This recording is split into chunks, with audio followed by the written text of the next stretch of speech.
जगमग जगमग हो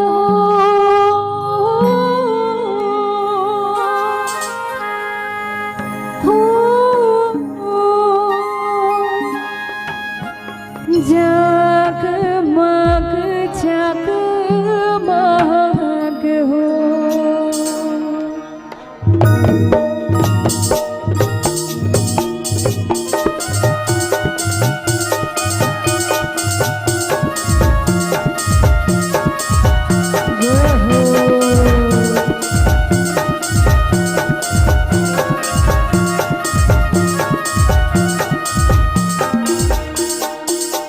जगमग जगमग हो पर दिया ना ये देताई वो पर दिया ना ताई वो तोरे तुमा पर दिया ना ताई वो तोरे तुमा।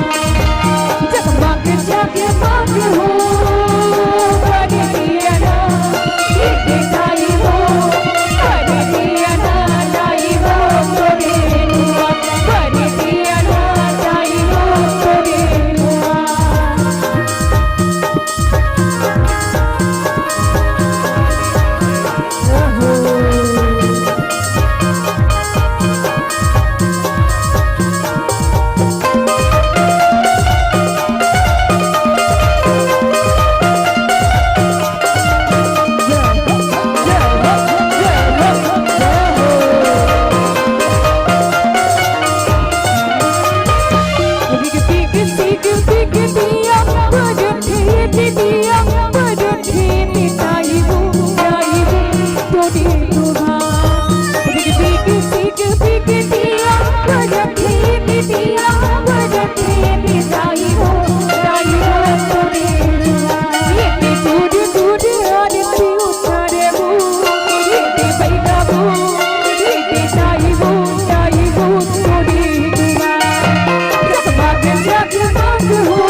बोरे बासी संग खवा तो लाबू।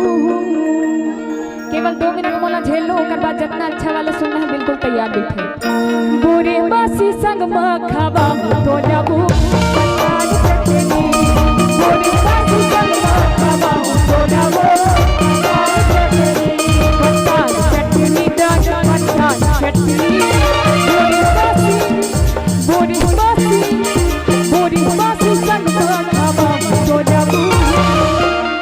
का खवाहू 2-4 झनमन खवाहियो, बाकी झनमन खवाना है ना। अब खवाना है तो आवाज तो दे लागी।